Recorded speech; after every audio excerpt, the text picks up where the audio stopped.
I would love to hear your journey. AI is just everywhere and, everywhere and everywhere and everywhere. So tell us how you came to where you are today and what you're working on and how it intersects with AI. And we'll start with you, Allison. Sure. Well, first and foremost, so excited to be here. This is just such a great opportunity. I love any opportunity to talk to recruiters, people that are in the workforce, looking for jobs. It's just really happy to be here. As far as my journey, I have over a decade of recruiting experience. So started in tech recruiting very early on.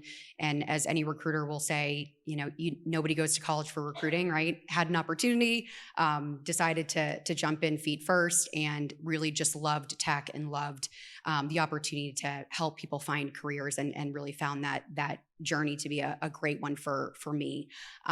So 10 years in recruitment.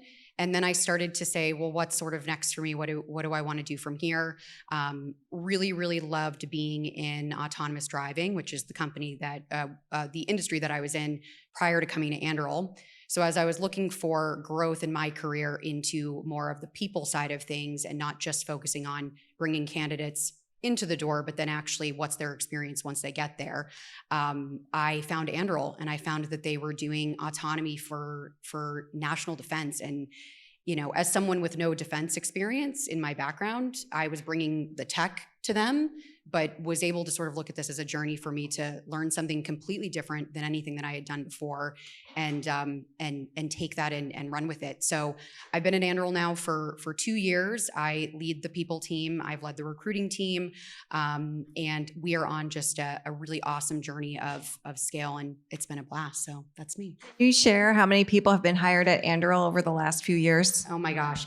So I started at the beginning of 2023. We hired just about 1,000 people in 23. We hired 2,000 people in 24, and we will hire about 2,500 people. That's probably conservative at this point, but 2,500 people in 2025. So yeah. We'll circle back to that. You, Liam. Gosh, hard to follow up. So my name is Liam Stanton. It's an honor to be here. I probably have a more unique background than anyone else in this room. I began my career in education and had an international experience. I spent 4 years in Colombia, 2 years in Santa Marta, 2 years in Medellin, and then 3 years in China, 2 years in Beijing, 1 year in Shanghai. And then I moved to Palo Alto, San Francisco, and got really enamored with educational technology. And the biggest part of educational technology was AI, and thinking about how AI is changing the way that we teach not only K through 12, but K through gray, and thinking about how we upskill workers. After that 10 years of in the education industry, I went to Harvard. I did a master's in the Learning Design Innovation Technology program, and spent a lot of time focusing on AI policy, AI product, AI research. And I met these two incredible women, Kristen Wood, who spent 20 years in the CIA, and her co-founder, Sarah Neller, who came from the gaming world, as we were talking about. She came from Valve, which is probably one of the biggest companies you never heard of. If we have any gamers in here, Steam, I see big, yeah. So he knows. And the idea was to combine national intelligence with gaming, and think about how we can upskill workers, because games are just another simulation. And there's a lot of really interesting things that we can do. They brought me on as a program manager to help evaluate the pedagogical impact of the games that they're working on. And we spent a lot of time not only thinking about AI as a product, but AI as a process, and how as a small team, we haven't hired 1,000 people, but how as a small team we can have a big impact. Which it absolutely can. So now icebreaker, we've heard a lot today about how people use AI. And I love this idea of, there's two sides to this coin. One is AI as a tool, whether it's an educational tool, a tool to do your work, and also AI in terms of skills and how you're learning how to do new things, and you're able to just advance your own careers because you have a new range of skills. And thinking about what that means in terms of skills demand, in terms of future recruitment needs, workforce planning, talent management, all of that.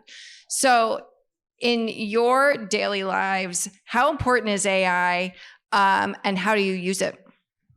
Well, on the personal front, and Anduril, block your ears, because we are not supposed to to use a ton of AI outside of internal tools.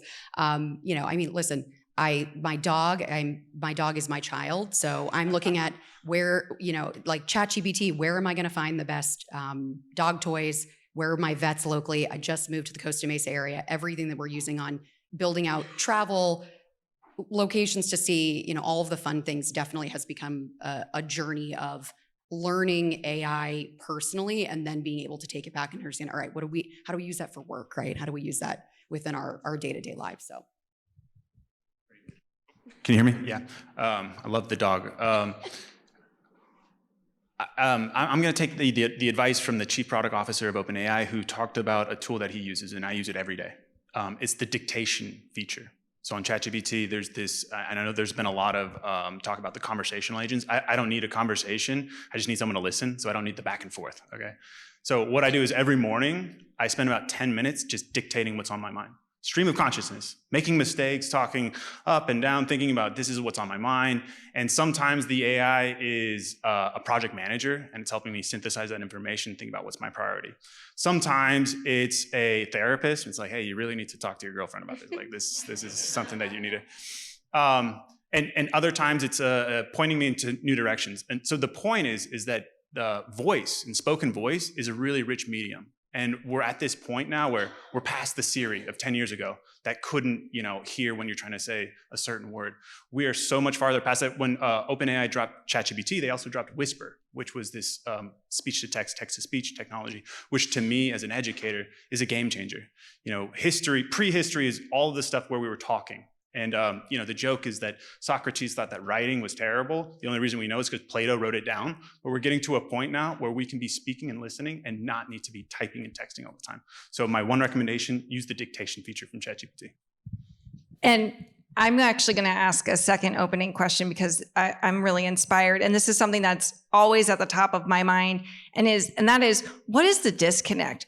Why is it that we are so much more comfortable using AI tools in our personal lives, but then when it comes to the office, there's just this whole slew of problems that magically don't appear when we're back at home? And I'm really thinking about AI education. So AI is an educational tool, but you can think about this in a whole lot of professional contexts where all of a sudden it's like, oh no, we can't do that. And then when you're home, it's, oh wow, this is very useful and a great augmentation. Here, and I'll hop in first and then I'm lucky in that I work at a company that is AI first. So we don't have that problem. But what I do know is that there's this joke online where, you have a bullet point, an email that you need to send to someone, and you ask AI to expand it to make it look like it's a lot longer, like you put in a lot of extra work. And then the person on the receiving end gets it and asks AI to summarize it back into the bullet point. And so then both of their bosses are like, wow, this person has really, elongated and done a lot of research. And on the other end, the other person's saying, oh, wow, this person's been able to synthesize so much information. If we can cut that out, I think workplaces are going to be a lot better. And I'm really hoping that the Google team is going to figure out that AI agent for Gmail. But I think one of the problems is this lack of trust. And we're still trying to figure out what is the jagged frontier, what can AI do, what can't it do? And if we can start to accept that it can do a lot of things, I think workplaces are going to be a much better place, because we can say, this is an AI job, as other people are talking about, we don't have to do the drudgery, but we're still sort of scared to say that AI is doing some of the work for us. I don't know if that's how you feel, Allison. Yeah, I think you landed on a couple of points that I would have made, but I actually, Lisa said something earlier that stuck with me. I think a lot of when I look around at my team in the HR space, that lack of trust is something that definitely exists, tied to a lack of education. So we as a company have to really be thinking about national security all the time, right? So a lot of what we're doing from an AI standpoint has to be built in-house. So our chatbot, as an example, is internal.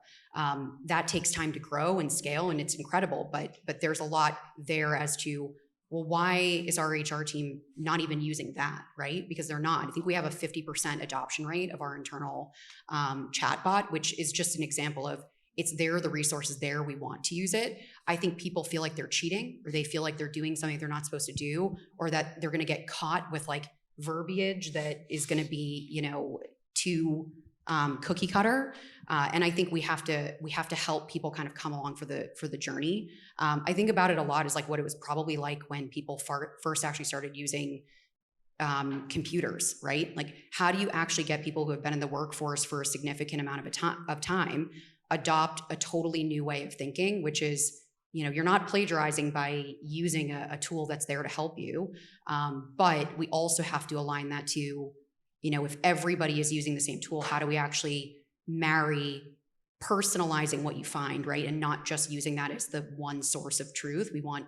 We still want your personality. We want your vision and your ideas. So it's a balance. And I think we have to get past that to a bit of what you said.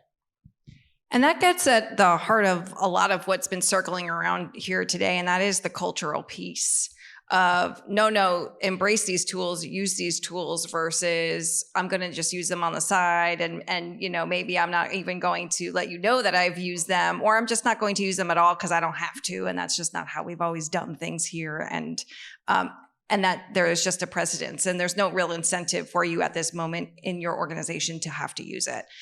In fact, sometimes it can be more of a barrier. I'm curious at Anduril, and I want to come back because we have a lot to cover on skills. How is your company, who is at the cutting edge of AI integration into the Defense Department, into the national security community, in a really profound way? AI has been around for a while, but not in the way that we're seeing it integrated today, from Gen AI to autonomous systems. How are you approaching some of these cultural questions? Yeah, I think from the recruiting standpoint, most of the tools that we use now have an AI component to them, right? These external tools that we want to bring on, that we, want to add on top of our ATS or, increase our capabilities. And that is something where we have to be really thoughtful about, the security that we have in that partnership. So it's just a slower burn of getting to the point of being able to get over the line with vendors and partnerships, as opposed to saying, all right, well, could we do it ourselves, right? Could we build it in-house? What can we do? And the beauty of Anduril is Anduril from the inception has just not been afraid of that, and not been afraid of, we might have to find a workaround to this because this is new to national defense. This is new to, most of the standard primes and how they think about, the evolvement and the speed at which we're moving. We don't have the time to afford to be slow moving or not at the forefront. But when you're at the forefront, a lot of times you're overcoming obstacles that are just standard historical limitations. And culturally in-house, we have the same thing, right? We have, we have the tools and we have the capabilities, but we have to bring our people along with us. And to me, that's all about L&D. It's all about people feeling comfortable that what they're doing is great, and it's moving them along, it's moving them faster. It's not taking their job, it's not doing the work for them. It's a tool to support them. It's another thing in the toolkit to say, don't be scared of it, bring it along, right? Like how did that help you? I even see sometimes that people on my team, I'll say, put that into Alfred, see what it outputs, what comes out of it. And they'll say like, no, I feel like I'm not doing it myself if I do that. And that's not the case at all, right? It's just getting them over that hump. So, it's a longer journey, but we don't have time to not be thoughtful about it and not speed forward. Totally. And we can unpack that so much, but we'll, leave some room for Q&A too. So happy to come back to that. But Liam, I'm curious if you have observations or insights from all of the experiences you've had on the cultural piece of AI adoption. Yeah, and it's a really great question, and I guess I'll approach it from sort of a different perspective, something unique. I know Brian's been over here taking a lot of notes, so I was able to look past and see some of the other speakers, so I'm going to approach it from a different perspective.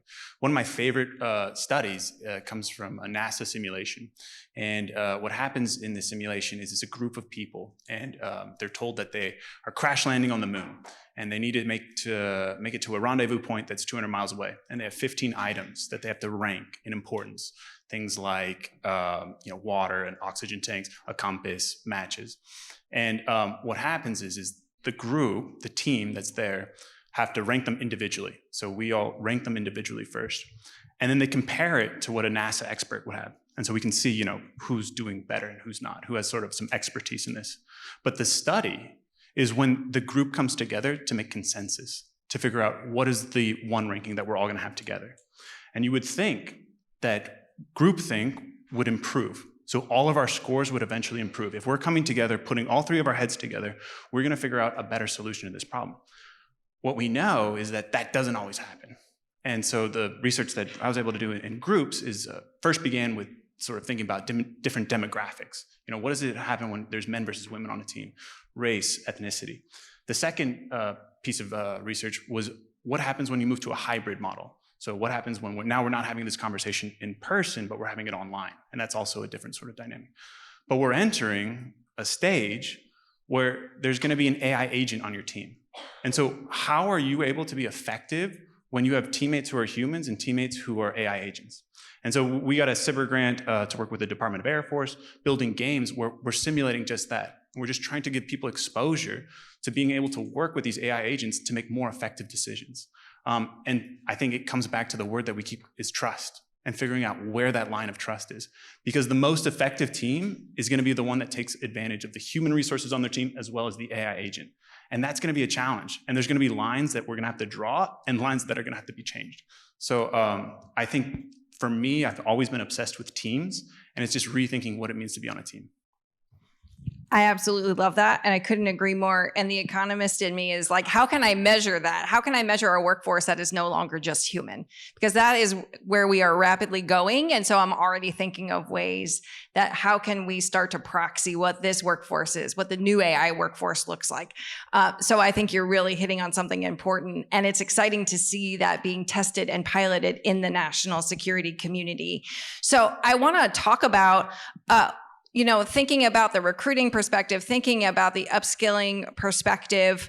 I want to hear a little bit more about what this means for skills demand and how we are approaching some of these workforce planning conversations. I'd love to hear what's going on at Anduril, and as you are advancing innovation at scale in the Department of Defense, and you've got a very strong growth strategy, we'll call it. How are you thinking about what skills you're recruiting for, technical and non-technical? That's a great question. I could talk about this for like 2 hours. We have like 700 open roles or something along those lines. So there's a lot open. There's a lot to do. I think the difference of what's changed for us this year has been moving from being completely reactive and absorbing the speed at which Anduril was changing and the speed at which we had to react to how the landscape was changing and how Anduril was succeeding, right? So as we were succeeding, the volume was going up and up and up, and we didn't have the time from a workforce planning standpoint to really catch our breath to say, okay, well, how many recruiters do you have to bring on? How do you make them more efficient? How do you speed the recruiters that you have up? How do you ramp them faster? And so what we've sort of turned the corner on is we can't delay, and we have to keep that reactiveness happening, but we also have to make sure that we're bringing on the best talent and truly the right people for the roles. It would be very easy to, when you have the speed and you have the applicants coming in, to say, all right, you got 20 people that applied, great, that's your list to choose from. We want to change that model at this point and strategically be able to say, all right, how do we actually use, predictive analytics? How do we use GEM on top of Greenhouse? How do we use the tools that we have to really look through that funnel and find the best and the top talent, but also be able to get them through the process as quickly as possible so that we don't delay and our teams don't end up bandwidth constrained because we're waiting, an extra few months to actually get people in the door. So it's this balance of, you need your recruiting workforce to be trained to understand everything about the space, which takes time and energy, and then you use your toolkit to support around them. And so that support around them is what the focus is right now, is how do we use AI? How do we use these new tools that are coming forward, even with the limitations that we have from a security standpoint? What can we bring on board to actually get our recruiters to go from 2 hires per month to 4 hires per month, or 3 hires per month to 5 hires per month? Because effectively that's what we need to do. We need to make their lives easier. And AI is the perfect example of the partnership of that's how you do it, right? You don't have to just keep tacking on more and more people. You have to give them the resourcing to get the constraints out of the way where they can go and actually create the right drip campaigns, the right focus areas, really look for the talent that's going to be the right fit, and scale in a way where you don't, create an opportunity for mishiring or speed that effectively doesn't work for the needs of the business. And just a quick follow-up question before I circle back on the upskilling piece. And Liam, I have some questions on that. But can you tell us just what it means in the next 1 to 3 to 5 years? You're talking about a recruiting strategy. And, you've spoken before, and I've seen online, I don't know how many of you follow Anduril online, with a recent marketing campaign you've had about recruiting people into work. I'd love to hear about how you are leveraging different tools in the toolkit to get after a comprehensive recruitment strategy, and what success will look like from that strategy. Yeah, for those that haven't seen it, the Don't Work at Anduril campaign that we rolled out a few weeks ago had I think 6 million views in 5 days, and we had a 30% increase in applications in just the first week. So we're only a couple weeks in, so we're waiting. We'll, have further insights on how that data actually pans out to turning into hires and all of that great stuff. But the brand response has been phenomenal, and I think a lot of that has had to do with the fact that it was done internally by our internal marketing team, our internal design team, our internal recruiting team, truly partnered to say, we know what the Anduril brand is, we know what we're pushing out to the market, but we haven't actually defined it. We haven't actually driven it in a way that people, it earworms for them and they pick up on it and they understand. And so the focus was, the reverse psychology of, well, what if we told people what's actually true, right? Which is that we're moving super fast, we're being transparent in our recruiting conversations. You have to be forward thinking, you have to be tied to the idea of, unwilling to think in historic views of how to do things, right? That's everybody at Anduril. And the Don't Work campaign basically emphasized that of, listen, if you are not tied into the mission, if this isn't for you, if you don't want the speed, that's okay, but you probably shouldn't work here because you're going to be in for a ride. We're all in for a ride.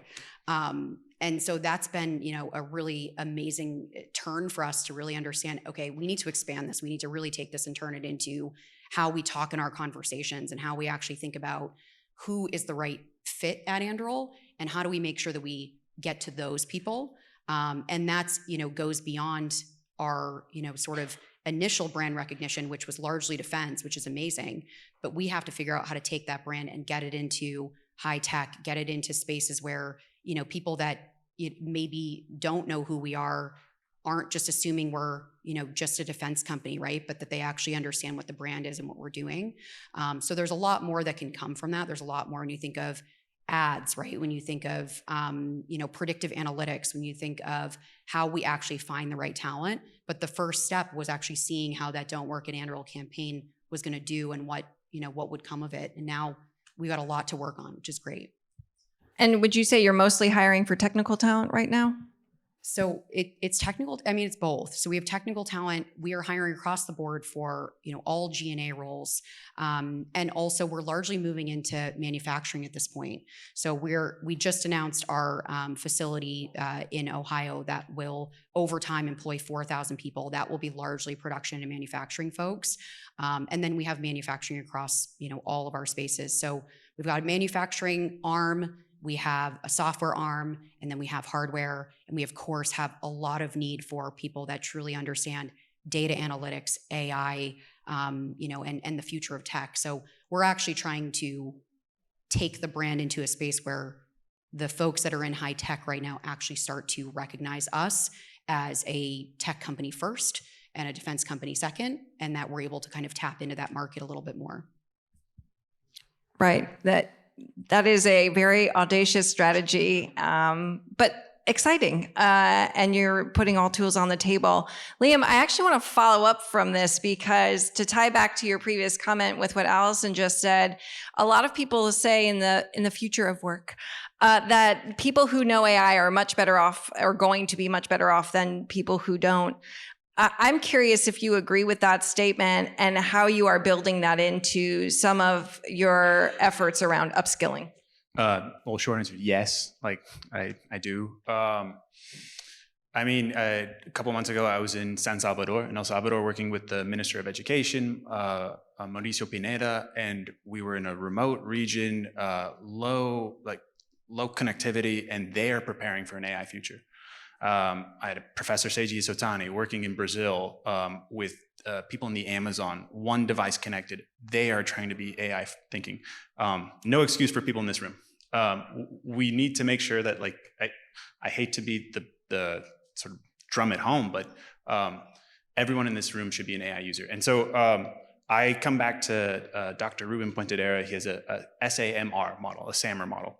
And it goes substitution, augmentation, modification, redefining. And the idea is that you can use technology along this spectrum. I think a lot of what our Google colleague was talking about with an outputs-driven approach. And if we think of substitution, and we'll think about the task of writing, you might go from a pencil to an erasable pen. It's still the same task. There's a substituting a piece of technology, which is slightly making it more improved. There's augmentation, which we might think of as like a typewriter, maybe a copy machine. It gets a bit fuzzy where the line is drawn, but the idea is you're still doing the same task of writing. Then we get to the modification stage, and we might think of like Google Collaborative Docs, where you can have hyperlinks, you can have people that are editing in real time, you can have alternative sources. And so now the act of writing is not the same as when we first began. And then, of course, we get to redefining and Gen AI, which is just completely redefining what it means to be a writer today. I think that, and also we might think of what's going on over here with Brian, like redefining what it means to be writing and taking notes in action. And so I mean, I'm struck by, Anduril thinking going from thinking about a tank to thinking about a drone, like a completely redefining of what it means to be a national security company. Our company, we're trying to be very small. So our goal is not to hire a bunch of people. It's to have amazing output from a very talented core group of people and produce the same results. And so my advice to people in this room is the idea of having very high quality output with less resources. And I think that's what's on the horizon. And that's why you don't want to work at Anduril. And you don't want to work at these companies, because you are going to be demanded to do so much more, because if you're not doing it, someone who's augmenting their workflow with AI will. And next week we're streaming an esports tournament, and we're doing it with the smallest team that our co-founders ever, she's in the broadcasting world, has ever sort of had. And we're confident that we're going to be able to do it with a high quality output, because all of our processes are involved with AI. So my advice to the people in this room is upskill as quick as possible.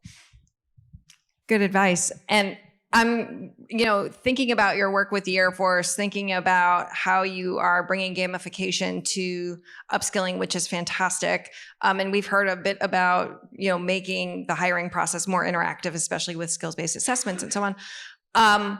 Where do you see are the gaps? It's great for us to sit up here and say, yay, everybody needs to be upskilled and the tools are out there. Sometimes, in some respect, lots of ed tech tools have been out there. That's not new. And back to the adoption piece, what gaps are you seeing, particularly in the national security community, when it comes to upskilling for emerging tech like AI? And how is what you guys are doing trying to attack this in a different way?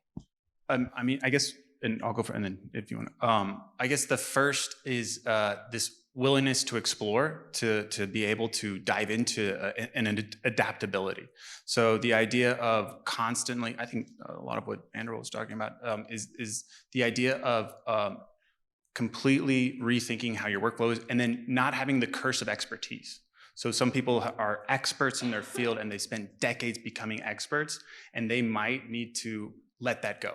And they might need to understand that what they're working on is going to be completely augmented by AI, and therefore they're going to have to completely redefine their skills.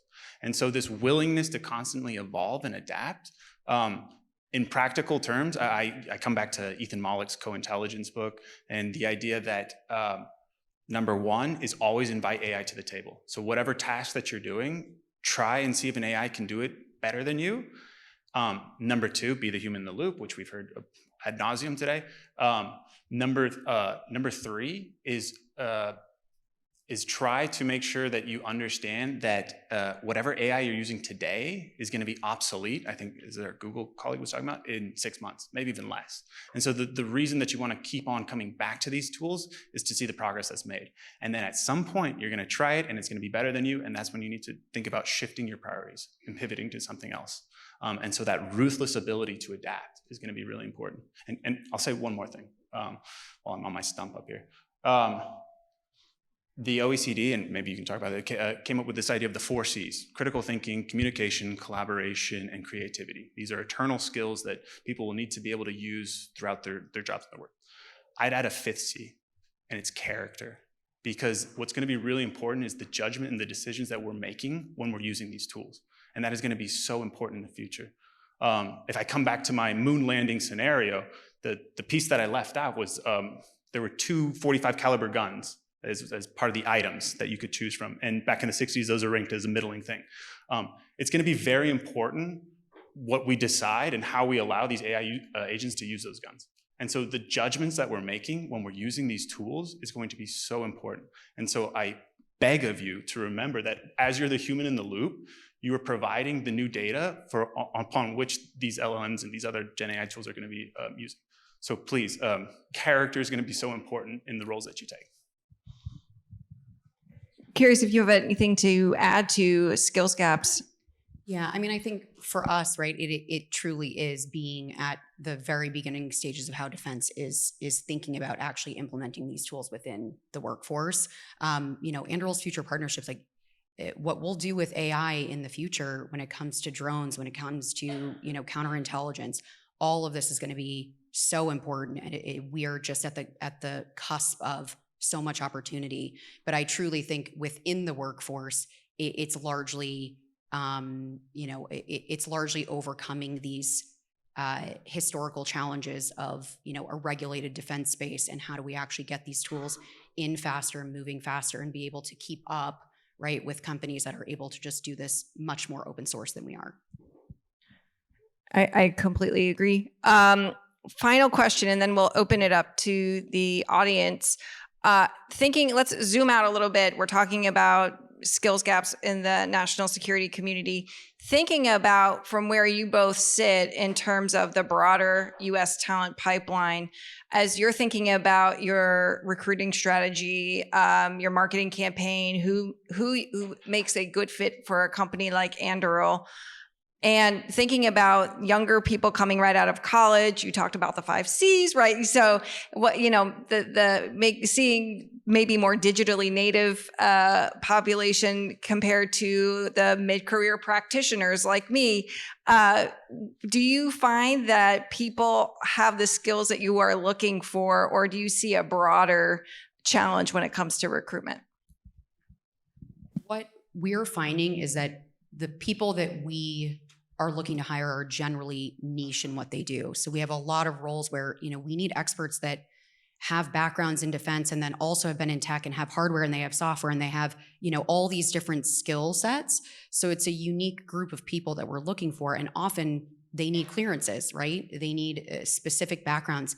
So that pool gets smaller and smaller and smaller, and the application bucket gets bigger and bigger and bigger because people are applying and they're excited. So it's almost this reverse scenario where we need the support of our toolkit to really find the needle in the haystack more than anything right now. So the talent's out there, and the correct talent is looking and applying. It's just how do they get through the large pool of talent that's coming in. And so for a lot of our roles, we've gotten to a point where we really have to understand within our own talent pool, how do we find them and how do we pull them out? And that is a lot more human than it is data, but you need the data to be able to be segmented in a way where it's easier to find them and it's easier to get in touch with them and engage with them and garner their interest. So there's a lot more for us to do, but I would say my answer is it's not that we don't have the talent, it's how to actually tap into that market quickly. Liam, curious if you have any thoughts on the broader pipeline. Yeah, I mean, one of my mentors, Chris Deedy, wrote a book with Richardson, and it's called The 60-Year Curriculum.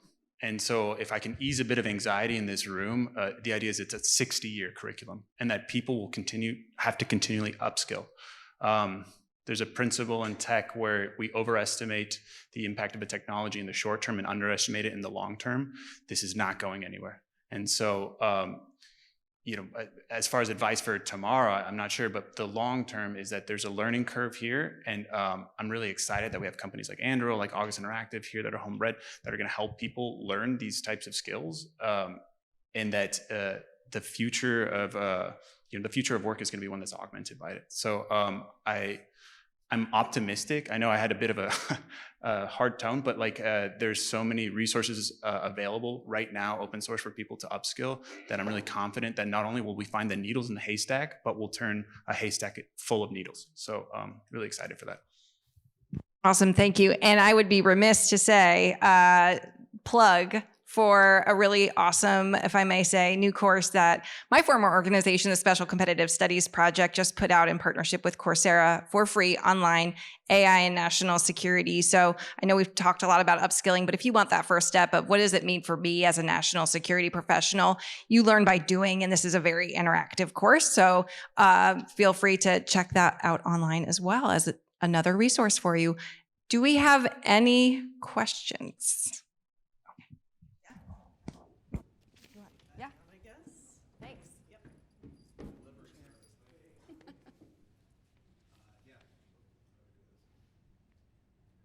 Thank you.